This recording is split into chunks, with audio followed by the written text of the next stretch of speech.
Pakistan's most volatile front line is on fire yet again. A wave of coordinated high-impact attacks has ripped through Balochistan. For those unaware, this is Pakistan's largest, poorest and most resource-rich province. Islamabad says it's actually a war on terror. But Baloch rebels are quite clear that this is a war for their survival. This isn't a new battle. This has been raging on for decades and decades.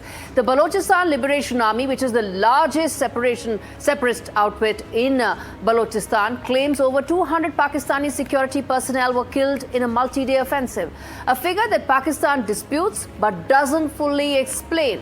There were women suicide bombers this time. Military installations have been hit. Chinese-backed projects across CPEC have been impacted completely.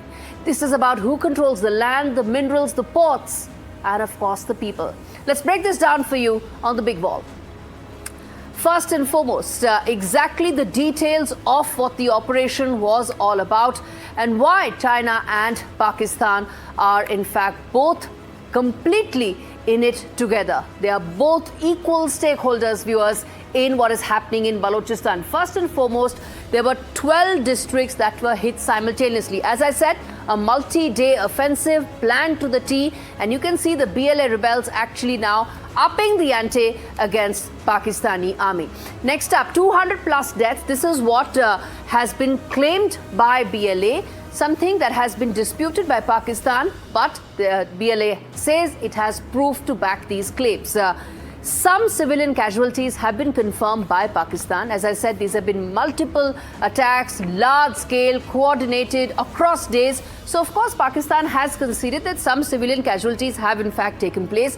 For the first time, suicide bombers were not just men but also women. There were female suicide attackers who were part of these operations that were done by the BLA this time around, indicating that the separatist movement in Balochistan is not just limited to a handful. As I said, this is a long-drawn conflict, and we're going to come to that also, viewers, to tell you the historical aspect of this. But first, I want to take you exactly why this is our top story this week.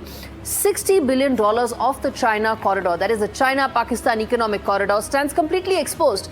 China knows that as things stand right now, if the BLA continues with these attacks, its $60 billion and counting is completely vulnerable, exposed, and could essentially mean that the crown and its jewel of BRI could be completely wiped out.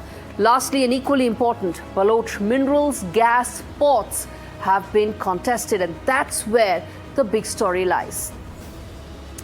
Now, so what we are seeing right now is violence that's patterned, political, and deeply historical.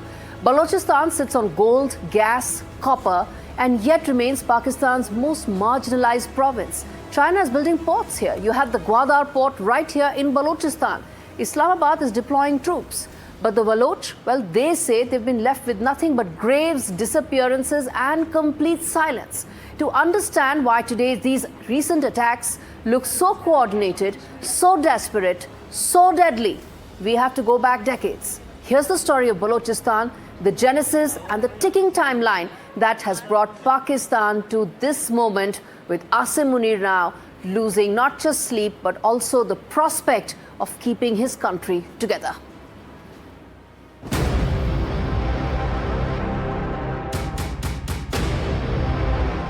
Balochistan was absorbed into Pakistan in 1948 and resistance began almost immediately. Since then, 5 major uprisings, each bloodier than the last.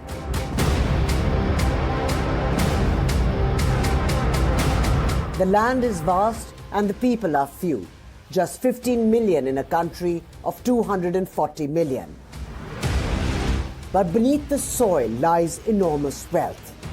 Gas, copper, gold, coal, and a coastline that holds Gwadar, China's prized Arabian Sea gateway. For decades, Baloch leaders have argued the deal was simple. Military checkpoints multiplied, human rights groups document enforced disappearance, mass arrests, and alleged extrajudicial killings. Then came China.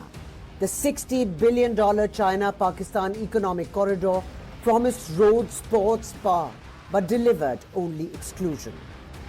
Projects were heavily guarded, jobs were outsourced, and decisions began being made far from Baloch homes. As a fallout, militancy escalated. The Balochistan Liberation Army, now designated a terrorist group by Pakistan and others, shifted tactics. It pivoted from ambushes to suicide attacks and high coordination urban strikes. This week's offensive, dubbed Herof Phase 2 by the BLA, stunned Pakistan's security establishment. किसी भी सूबे में इस तरह नहीं होता। ये सिर्फ और सिर्फ जनाब स्पीकर एक क्रिमिनल जो गैंग है, ये सारा जो ट्रेड है, स्मगलिंग है, ये सारी की सारी इलीगल ट्रेड जो है, उसका जो मिलिट्री विंग है, जो उनको प्रोटेक्शन प्रोवाइड करता है, वो बीएलए है, जो अपने आप को लिबरेशन आर्मी कहता है, वो चोरों की आर्मी है। Islamabad acknowledges civilian and security force deaths, but disputes rebel numbers. And as Pakistan courts China and the United States with mineral deals and investment summits, Balochistan keeps sending the same message. You cannot extract stability without consent. The recent use of female fighters was a glaring example that it's not only Baloch men that are involved in the movement. But as Pakistan doubles down on security and rejects dialogue, the space for peace keeps shrinking. Balochistan remains rich in minerals and poor in trust. And until that gap is closed, this flashpoint isn't going anywhere.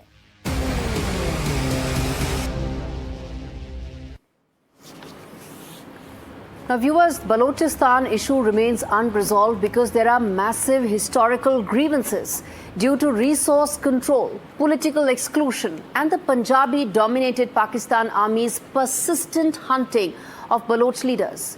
And the Pak Army General Asim Munir has still not understood that the Baloch insurgency has led to a complete pullout of Chinese officials and a complete pause in the work at the Gwadar airport. And it's not just the port. The entire corridor, the China-Pakistan economic corridor, is now extremely vulnerable because Balochistan is unstable. And this realization is now going to impact ties between Pakistan and China. When China is pumping in money into Pakistan, it's because it wants its share of and pound of flesh. It wants those returns. With those returns unlikely, that sovereign relationship is now set to be deeply impacted going forward.